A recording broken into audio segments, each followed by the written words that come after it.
केंद्र सरकार की आयुष्मान भारत योजना में एक नया पड़ाव आ रहा है और उसी पर बात करने के लिए हमारे साथ मौजूद हैं खुद केंद्रीय स्वास्थ्य मंत्री मनसुख मांडविया जी। नमस्ते जी। मनसुख जी, स्वागत है आपका। अब ये आयुष्मान भव, तो आयुष्मान भारत और आयुष्मान भव में फर्क क्या? आयुष्मान भव एक अभियान है।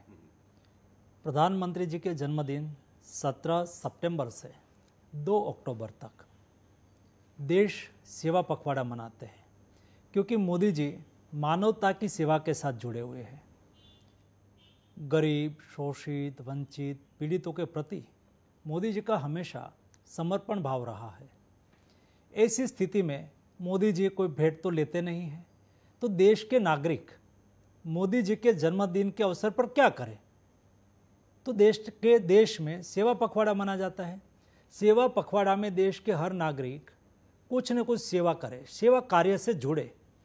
वैसे ही हेल्थ मिनिस्ट्री ने तय किया कि हम आयुष्मान भव एक अभियान 15 दिन के लिए चलाए और उसमें देश के नागरिकों को जोड़े। ये अभियान क्या है? ये अभियान के तहत हम 4 काम करने वाले हैं। एक, देश में 60 करोड़ लोग आयुष्मान भारत योजना के लाभार्थी हैं और 60 करोड़ में से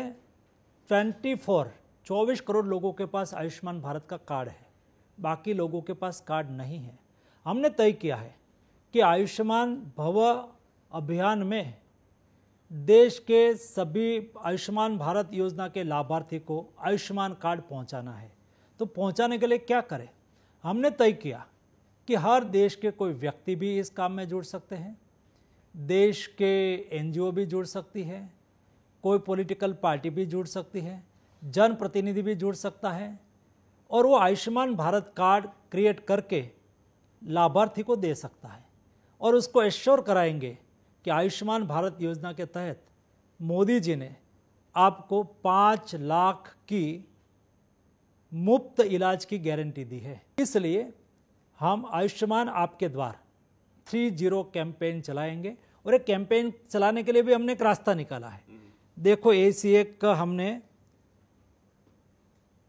ऐप डेवलप की है। अच्छा, ये ऐप है नेशनल हेल्थ अथॉरिटी की। अब आयुष्मान कार्ड बनाना हुआ और भी आसान। उसमें जाके लॉगिन करो, आप लाभार्थी हो तो आपका कार्ड भी उसमें क्रिएट हो जाता है, और आप लाभार्थी नहीं है और दूसरे की सेवा करना चाहते हैं तो उसका नाम आयुष्मान भारत योजना के लाभार्थी के रूप में है। उसको गांव का नाम पूछो, तहसील का नाम पूछो। कोई भी हमारे घर में हो, फैक्ट्री में हो, कहीं हो। आपके फॉर एग्जांपल मैं हूँ और मेरा ड्राइवर है, तो मैंने मेरे ड्राइवर को पूछा कि आप आयुष्मान भारत योजना के लाभार्थी हैं? तो उन्होंने कहा कि मुझे नहीं पता है साहब। तो मैंने कहा बताओ, मतलब एलिजिबल है कि नहीं है वही नहीं पता। तो मैंने उसका नाम लिया और उसका गांव का नाम लिया और मैंने ये ऐप में जाके देखा तो आयुष्मान भारत योजना का लाभार्थी था। तो मैंने उसमें ही मेरे मोबाइल से ही उसको कार्ड क्रिएट करके डाउनलोड करके उसको व्हाट्सअप कर दिया। तो ये सेवा पखवाड़ा में हमने एक कॉम्पिटिशन कराई है। जिस गांव में 100% आयुष्मान भारत कार्ड के लाभार्थी का कार्ड बन गया हो, जिसका आभा अकाउंट खुल गया हो, यानी कि Ayushman Bharat health infrastructure mission के तहत नागरिक का हेल्थ अकाउंट हो, 100% हेल्थ अकाउंट खुल गया हो, एक गांव में कोई टीबी के मरीज हो, उसका इलाज चालू हो गया है, ऐसे 3 प्रकार के काम जिस गांव में पूर्ण हो गया हो, इस गांव के बाहर एक बड़ा होर्डिंग लगाया जाएगा, आयुष्मान विलेज, आयुष्मान गांव। तो दूसरे गांव को पता चलेगा कि भाई गांव ने क्या किया, तो उसके गांव के बाहर ऐसा बड़ा फ्लैक्स बैनर होर्डिंग लगाया है। तो हम आयुष्मान भारत आयुष्मान गांव घोषित करेंगे उसको, और 2 अक्टूबर को सभी गांव में गांव सभा होगी और गांव सभा में उसको ये घोषित किया जाएगा। ये इसी पखवाड़े में हो जाएगा? यही पखवाड़े में हमने एक ऑर्गन प्लेज रजिस्ट्री तय की है।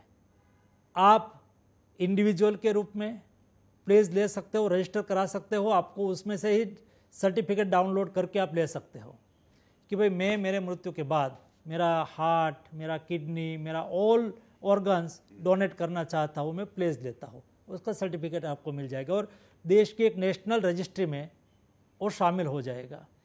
ऐसा कोई जनप्रतिनिधि, कोई एनजीओ, कोई स्वैच्छिक लोग, जनसमूह समूह में प्लेज लेके वहाँ रजिस्टर करा सकते हैं। ये कैंपेन भी हम आयुष्मान भव के अंतर्गत सेवा पखवाड़ा में चलाएंगे।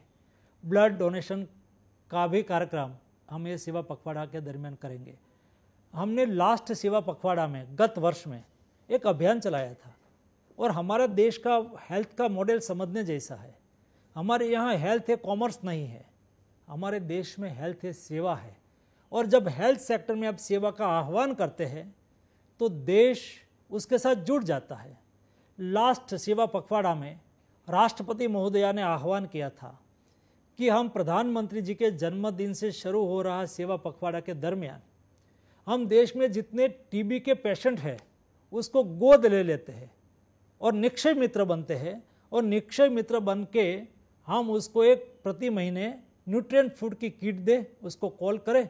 सरकार मेडिसिन फ्री देती है, सरकार उसको पोषण के रूप में उसके अकाउंट में पैसा डालती है, उसका उपयोग करो, नियमित मेडिसिन लो और न्यूट्रिएंट फूड की एक किट पहुंचा दो।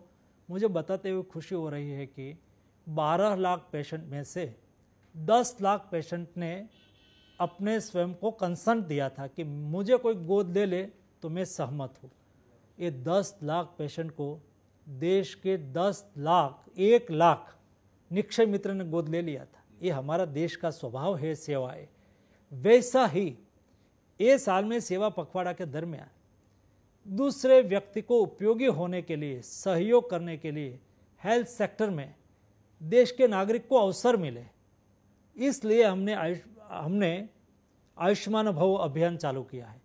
जिस तरह से मुझे देश की एनजीओ का कॉल आ रहा है, देश के कई नागरिक मुझे कॉल कर रहा है, स्टेट गवर्नमेंट उत्साह से, पार्ट ऑफ पॉलिटिक्स से बाहर आके उत्साह से इस अभियान में जुड़ रही है, उससे मैं स्पष्ट मानता हूँ कि अभियान बहुत सक्सेस होगा और मानवता की बहुत बड़ी सेवा जो प्रधानमंत्री कर रहे हैं उसमें देश की जनता अपना सहयोग करेगी। G20 हुआ, उसमें सब बड़ी अर्थव्यवस्थाएं और ये अब तो विकासशील देशों की भी अफ्रीकन यूनियन जुड़ गई है, उसमें हेल्थ को लेकर भी बात हुई थी।